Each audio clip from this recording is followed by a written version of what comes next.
Okay, let's unpack this. When we talk about AI and large language models, the conversation usually goes to things like business, maybe search engines, even writing fiction sometimes. Right, the usual suspects. But what if? What if the biggest impact, the most critical use of this technology wasn't about profit at all? What if it was about saving, well, centuries of human history? That's exactly the core tension, isn't it? The big question we're diving into today. Because languages, fundamentally, they're these incredibly intricate vessels holding cultural memory, unique ways of seeing the world. Collective wisdom, how a whole community understands reality. Exactly. But that vessel, it's sinking. Hmm. And fast. Overwhelmingly fast. And the numbers are just stark. UNESCO estimates nearly half, right? Yeah. Half of the world's 7,000 or so languages are endangered now. It's a shocking acceleration of loss. The UN reports an indigenous language disappears, on average, every 2 weeks. Every 2 weeks. Think about that. Every fortnight, a whole unique system for understanding the world, its dictionary, its library of stories, its grammar just vanishes forever. Some sources, like Forbes, they point out this is happening faster than any other time in recorded history. That scale of loss, it's hard to even wrap your head around it. It's not just lists of words going extinct. It's heritage eroding, generations getting cut off from their roots. So our mission for this deep dive is to explore this really central kind of paradoxical question. Can the same tech that fuels the dominance of languages like English online, creating that digital divide, can it actually be turned around? Can it be a lifeline for these vanishing voices? That's the hope, and there's real substance to it. Our research today, looking at things like GPT-4's capabilities, but also these really groundbreaking indigenous-led tech initiatives, it shows a possible path. Okay. So we're going to explore how AI isn't just being used for static archiving, putting languages in a digital museum, but for actively teaching them, speaking them, revitalizing them. So bringing them back to life, essentially. That's the goal.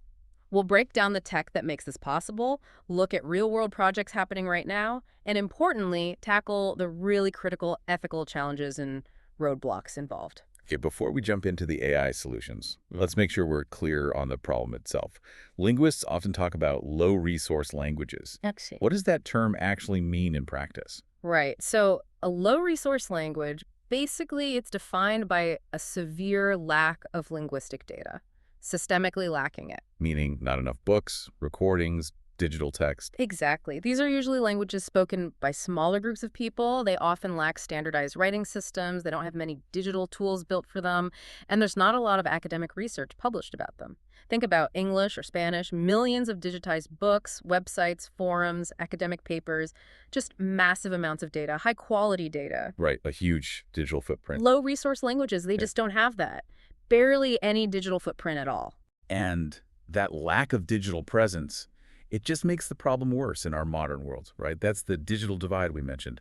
The internet sort of reinforces the big languages. It's the deep irony, isn't it? Technology, which we think of as democratizing, is actually speeding up the crisis in this case. These dominant online platforms, they need huge data sets to work well. And if your language isn't in that data? It basically doesn't exist online. The consequences are pretty alarming. One study suggested that less than 5% of all the world's languages have a good chance of making that transition into the digital world successfully. Wow. So if the younger generation is moving online for everything, education, socializing, commerce, and their ancestral language can't come with them, well, that language quickly starts to feel irrelevant to their daily lives. So that data gap is a real existential threat. Okay, so this is where AI comes in. Not just basic programming, but the cutting-edge stuff, natural language processing, deep learning. What's the specific tech innovation that makes models like GPT-4 potentially revolutionary here? The key is the underlying architecture, the transformer model. That's what powers modern LLMs. And within that, there's a mechanism called self-attention. That's really the engine giving them their intelligence. Self-attention. Okay, how does that work? Imagine a sentence, maybe from a recording of an elder speaking. The elders taught the youth the story of the river because they believed it was sacred. Now, an older computer model reading that might lose track of who they refers back to, was it the elders? The youth. The story. Right. Pronouns and connections can get fuzzy, especially over longer sentences. Exactly.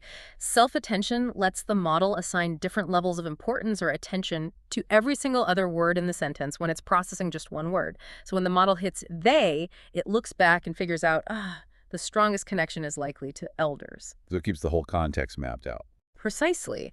It maintains this comprehensive structural map of the entire sentence, or even paragraphs of text, no matter how long or complex it gets. And that ability to really get context and those long-distance connections is absolutely vital, especially for languages that might have more complex or less rigid grammar than English. Okay, that makes sense for English where you have billions of words to train on. Yeah. But how does that help a language where maybe you only have, I don't know, a few hundred hours of recordings? That's the bottleneck, right? It is the bottleneck, and that's where multilingual transfer learning comes in. It's incredibly crucial here. See, the model's intelligence isn't just about the specific facts it knows, like Paris is the capital of France. It's about the underlying logic and structure of language itself. How language generally works. Exactly. So we take this massive linguistic map the AI built from billions of words in high-resource languages, this foundational knowledge of how humans organize sounds and meaning. So the AI kind of already understands verbs, subjects, objects, sentence building in general. Precisely. Then researchers take the relatively tiny amount of endangered language data. They do have maybe a digitized dictionary, some transcribed stories, and they use that smaller data set to adapt, or the term is fine-tune, the huge pre-existing model. So you're leveraging the big model's brain, but teaching it the specific rules of the new language. You got it. You're essentially taking advantage of the LLM's foundational smarts and quickly teaching it the specific grammar and vocabulary of the low-resource language. This speeds things up exponentially. It maximizes efficiency exactly where data is the scarcest. But is there a risk there? Yeah. If the model learned language mainly from English or Spanish, does fine-tuning risk sort of forcing that structure onto a language that's fundamentally different? Does the English bias distort the unique grammar? That is the exact risk. And it's why the fine-tuning has to be done really carefully, ideally with deep linguistic expertise, especially from native speakers or community linguists. The goal isn't just translation, it's adapting the structure. So if you're working with a language like Choctaw, which we'll talk about later, that uses a subject-object-verb sentence structure, totally different from English's subject-verb-object, you have to make sure the fine-tuning doesn't try to just cram it into an English mold. The AI has to learn the new grammatical reality. Without forgetting its basic understanding of how language works, it's a really delicate balancing act. And honestly, this is often where having indigenous linguists involved is absolutely essential. They understand the nuances. Okay, so we have the tech foundation. The first practical step, then, is just capturing what's left, documenting the language. For linguists, this used to mean years in the field, right? Handwritten notes, tape recorders, a slow, painstaking process. Decades, sometimes. And AI has just dramatically accelerated that. Maybe the most immediate win is automated transcription. Turning speech into text. Right. Many endangered languages, especially those passed down orally, they might not have a standard way of writing them down, or maybe several competing ways. AI tools can now listen to recordings, maybe old tapes of elders, recordings of community meetings, and turn that spoken language directly into written text. Wow, so the AI is essentially creating the first written version for some languages. In some cases, yes, or at least a consistent digital version. And that text then becomes the foundation for proper digital archiving. AI helps build these really comprehensive digital repositories databases that link the audio, the text, maybe even photos or videos. And why is that digital archive so critical? Because it lets linguists analyze the language systematically and quickly. They can use these databases to generate resources that used to take years of manual work, detailed dictionaries, guides to complex grammar, really precise phonetic transcriptions. Now, the idea of digital preservation isn't brand new. I remember the sources mentioning the Rosetta Project from way back. How does today's AI differ from those earlier efforts? That's a good point. The Rosetta Project, launched by the Long Now Foundation back in 2002, was absolutely pioneering. Its goal was huge. Create this comprehensive digital library of all documented languages, preserving that diversity. But it was more like a static snapshot. Largely, yes. It was focused on storage, capturing what existed and kind of freezing it in time. Modern AI, especially LLMs, is different. It's about the creation and analysis of new data from scratch and converting older spoken data into usable formats. LLMs don't just store the language, they help understand it, structure it for active use later. Let's go back to those unwritten languages. It sounds incredibly difficult for a machine to listen to audio and generate text when there's no official spelling system to follow. It is complex, absolutely. But generative AI and modern speech recognition models are surprisingly good at it. They're trained not just on words, but on recognizing unique sound patterns, phonetic structures. So they learn the sounds first. In a way, yes. By processing that raw audio, the system can learn to generate a consistent, even if it's provisional, written form.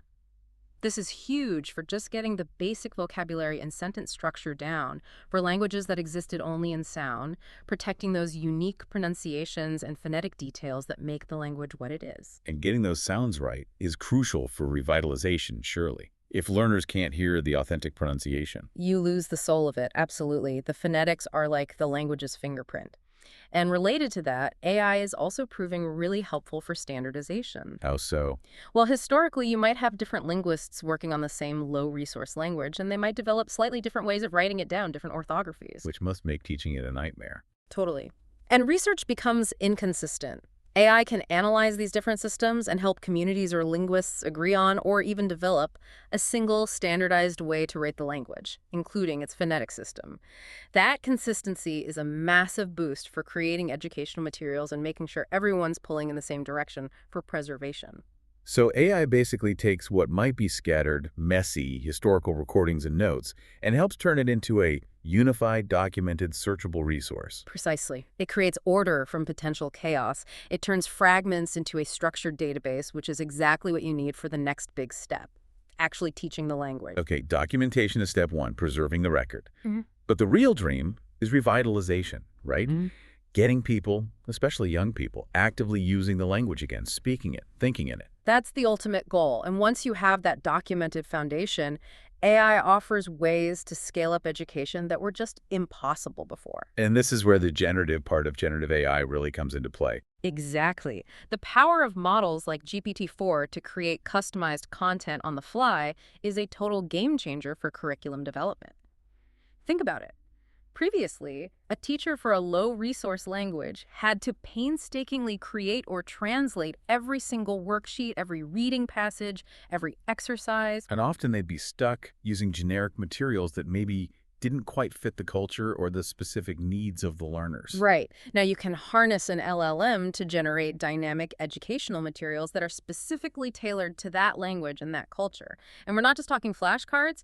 We mean generating culturally relevant reading passages about local history or traditions. Or complex grammar exercises targeting specific points learners struggle with. Precisely. Or a vocabulary list based on, say, the local plants and animals. The AI can do that. What about testing and assessment? That's always a huge workload for educators. LLMs can automate that too, instantly. They can generate reading comprehension questions, listening comprehension exercises based on synthesized audio, even speaking prompts, and they can tailor all of it to different proficiency levels. So a teacher could say, give me conversation starters for an intermediate learner who keeps mixing up the past tense. Yes. And the AI can generate a set of appropriate personalized prompts right there. It's like having an instant, tireless curriculum assistant. That instant personalization sounds key, and it leads right into the interactive learning part. To get fluent, you need to practice speaking a lot. AI can offer a sort of virtual conversation partner. This is definitely one of the most exciting applications, and it directly addresses a common problem. The anxiety many people feel when trying to practice an endangered language, especially if they're not fluent. Afraid of making mistakes in front of fluent speakers. Exactly. So interactive tools like chatbots, using text similar to ChatGPT, can simulate real-time conversations in a very low-stakes environment. Learners can practice, try things out, get immediate feedback on grammar or word choice, all without feeling judged. The sources also mention something called intelligent tutoring systems, ITS. That sounds a step beyond a basic chatbot. How are they different? They are more advanced. ITS uses more sophisticated machine learning, specifically adaptive algorithms. So, unlike a chatbot that might just follow a predefined conversational path, an IT dynamically adjusts what it's teaching based on how the learner is actually doing. Adapting in real time. Can you give an example? Sure. Let's say a learner keeps making the same kind of grammatical error. Maybe they struggle with noun classes, distinguishing between animate and inanimate plurals, which is a feature in many indigenous languages. Okay. The ITIS detects that pattern. It won't just give a generic grammar lesson. It will pivot and generate a series of targeted exercises, maybe using culturally relevant examples, specifically focusing on that distinction until the learner shows they've grasped it. Wow, so it's hyper-personalized teaching. That's the idea. Maximally relevant and efficient for each individual learner's needs. Beyond teaching within the community, AI translation tools seem important too, for bridging gaps with the wider world. Absolutely vital. AI-powered machine translation helps communication flow between endangered languages and widely spoken ones like English or Spanish. How does that help revitalization directly? Well, it promotes understanding about the culture to outsiders. It can make academic research or community news accessible. And for learners, it can provide translated resources or parallel text in a language they already know well, making learning materials more accessible. It helps break down the isolation these languages often face, showing they have value and relevance in our interconnected world. And one last piece for learners, especially those who might not have access to fluent elders, getting the sounds right, the pronunciation. Yes, speech synthesis technology is critical here. These systems can generate accurate, natural-sounding pronunciations for endangered languages. This is essential for learners to grasp the correct articulation, the intonation, the phonetic nuances, especially if they've never heard a native speaker. You could create audiobooks, language learning apps with spoken examples. Exactly. Things like audiobooks in the language can massively support literacy efforts and just reinforce hearing and using the language across all age groups. It makes the language audible and present again. Okay, we've covered the theory and the tools. Now let's look at where the rubber meets the road. How is this actually being used? Let's start with some of the big global efforts from tech companies. Right. Google's been making some significant moves. They launched a really ambitious program back in late 2022. The goal is to build AI models that can support the world's 1,000 most spoken languages. 1,000. That's huge. It is. And a big part of their approach is tackling that data scarcity problem head on. They're not just relying on existing web data, they're actively collaborating with speaker communities to collect smaller, high-quality data sets. Working directly with the speakers. Yes, and developing new AI techniques specifically designed to train effective systems even when the data is very limited. It's a combination of tech innovation and community partnership. And they also have that app, Woolaroo, right? Something more tangible for users. Yeah, Woolaroo is brilliant. It came out of Google Arts and Culture in 2021, and they've recently updated it with their newer AI, Gemini. It's an open source app for your phone. How does it work? You basically just point your phone camera at an object, a chair, a tree, a dog, and the AI recognizes it and tells you the word for it in one of about 30 endangered languages right now. Oh, cool. Like a visual dictionary. Exactly. It makes learning vocabulary really interactive and visual, connecting language to the real world. And the languages included are really diverse. You've got Ibibio from Nigeria, Scottish Gaelic, Sateremawe from Brazil, Yaqui or Giacnoki from the US-Mexico border. It's a great way to engage people, especially younger learners. Then there's the Iceland example, which sounds like a whole country leaning into AI for language preservation. Iceland's approach is fascinating, maybe a template for other smaller nations. Icelandic, while not critically endangered yet, is definitely low resource in the digital sense. Young Icelanders consume a lot of digital content in English. So the language risks getting sidelined online. Precisely. So the government actively partnered with OpenAI. They're training GPT-4 specifically on Icelandic data. The plan is ambitious. First, get the model really good at complex Icelandic tasks, government documents, literature, then deploy that specialized AI into everyday tools. Like voice assistants. Exactly, like their national voice assistant, Embla, and building Icelandic-speaking chatbots. They're proactively trying to ensure Icelandic thrives in the digital future, not just survives. Other countries with similar challenges are definitely watching closely. Okay, now let's shift focus. The sources really emphasize the critical importance of indigenous-led projects. Why is it so crucial that indigenous engineers and scientists are at the helm? It really boils down to trust, cultural understanding, and data sovereignty. It's more than just technical ability. Michael Renning-Wolf, who founded Indigenous and AI, put it powerfully. He said the core data here, it's often deeply culturally identifying information from speakers who may have passed away. Wow, so it's not just data points, it's people's legacy, their cultural essence. Exactly. It's incredibly precious, sensitive material. You absolutely need indigenous scientists involved who understand the language, yes, but also the culture, the history, the proper protocols for handling this kind of information respectfully. And ensuring the community stays in control. That's paramount. Community ownership and control over the data and the technology built from it. This ensures the tools actually serve the community's own revitalization goals, not some external company's agenda, and respects the intellectual property inherent in the language. And Running Wolf's initiative, First Languages AI Reality, is tackling a massive number of languages. It is. They're aiming to build speech recognition models for over 200 endangered indigenous languages just in North America. Their work is explicitly about demonstrating that you can do this ethically, with community control and data sovereignty at the forefront, pushing back against some negative historical experiences with outside researchers. Let's zoom in on one really detailed example, the work Dr. Jacqueline Brixey has done with the Choctaw language. Tell us about that.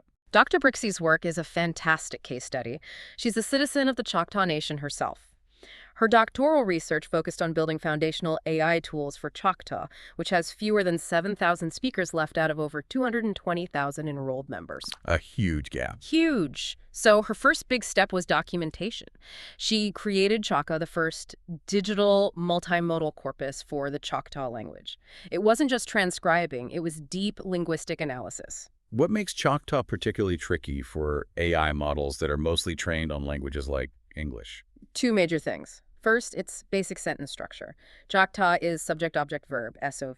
The verb comes last. English is subject-verb-object, SVO. That fundamental difference requires the AI to completely rethink how it parses sentences. Okay, that's a big hurdle. What's the second? It's a highly inflectional language. Inflectional. What does that mean in practice? It means the language relies heavily on changing the form of a single word, adding prefixes, suffixes, changing vowels inside the word to convey grammatical information like pence, who is doing the action, number, and so on. So instead of using multiple separate words like English does, Choctaw might pack all that meaning into one complex, inflected verb. For an AI, this means a single word form could correspond to dozens of different meanings or dictionary entries.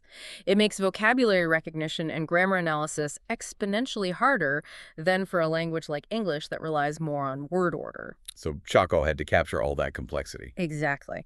And it meticulously documented variants from both Oklahoma Choctaw and Mississippi Choctaw, creating that essential structured data set needed for any AI work. And then from that data foundation, she built the chatbot, Marshally. Yes, Michelle. The name itself is beautiful. It describes how the sky looks after a big storm, sort of cleared and renewed. Michelle is a conversational AI, a chatbot.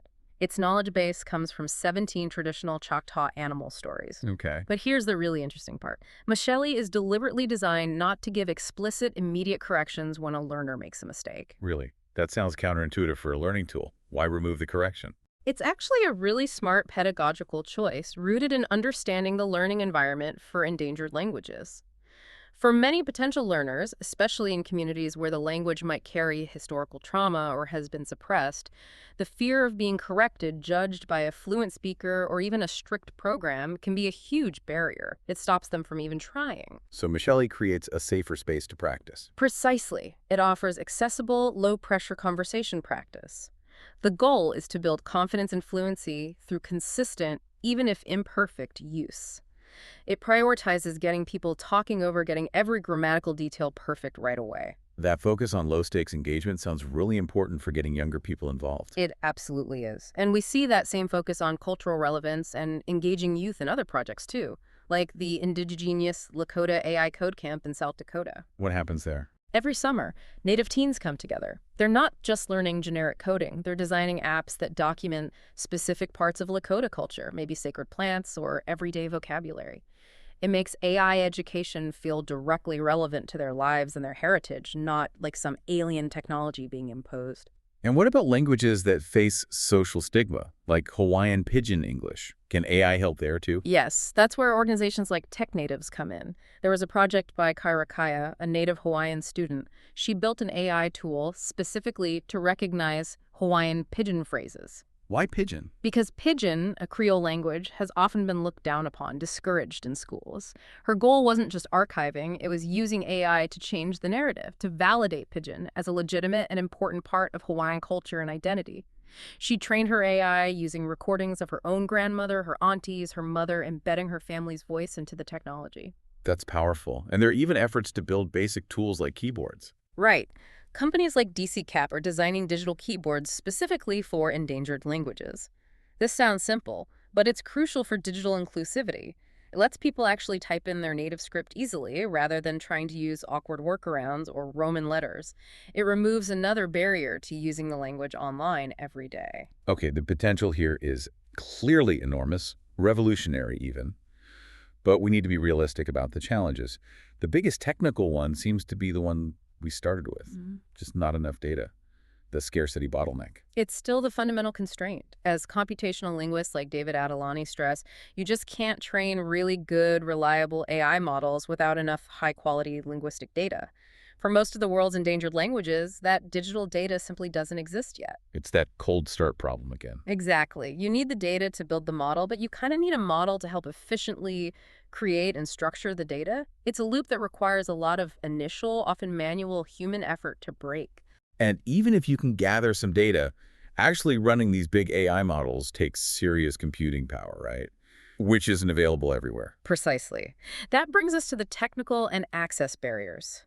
Training these big LLMs, the GPT-4 level models, needs specialized hardware-expensive GPUs and consumes a lot of electricity. Which is a huge cost barrier. A massive one for community groups or researchers in low-resource regions. Plus, you have basic infrastructure gaps. Many communities that speak endangered languages lack reliable internet access, or even the computers and digital literacy skills needed to interact with these sophisticated AI tools, even if they exist. Beyond the hardware and data, what about the languages themselves? We talked about Choctaw's complexity. Yeah. Do the unique features of these languages pose challenges for the AI? They absolutely do. AI models, especially those trained mainly on languages like English, really struggle with things like highly complex grammar, intricate verb conjugations, or inconsistent spelling, which is common in languages that were primarily oral for a long time. Like the inflectional nature of Choctaw you mentioned. Right. That means the model has to figure out many different meanings packed into one short word. That's incredibly difficult compared to analyzing English sentences. And beyond grammar, models often miss the deeper stuff: subtle jokes, unique idioms, metaphors, the rhetorical flourishes that are specific to a culture. They might learn the words, but miss the meaning behind them. Which leads us squarely into the ethical minefield. If we're digitizing this deeply personal, culturally specific language data, who owns it? Who controls the AI built from it? This is maybe the most critical area. Ownership and consent are paramount. You absolutely must have informed consent from speakers and community oversight for collecting, storing, and using linguistic data. Because otherwise... Otherwise, there's a real danger that this indigenous knowledge embedded in the language could be misused, perhaps monetized by outside companies without benefit to the community, or used in ways the community never intended.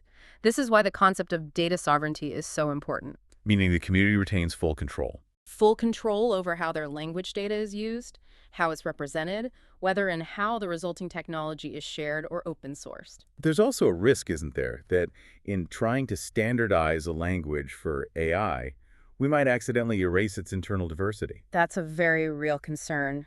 Cultural sensitivity around dialects is crucial. AI systems, for efficiency, tend to prefer standardized data.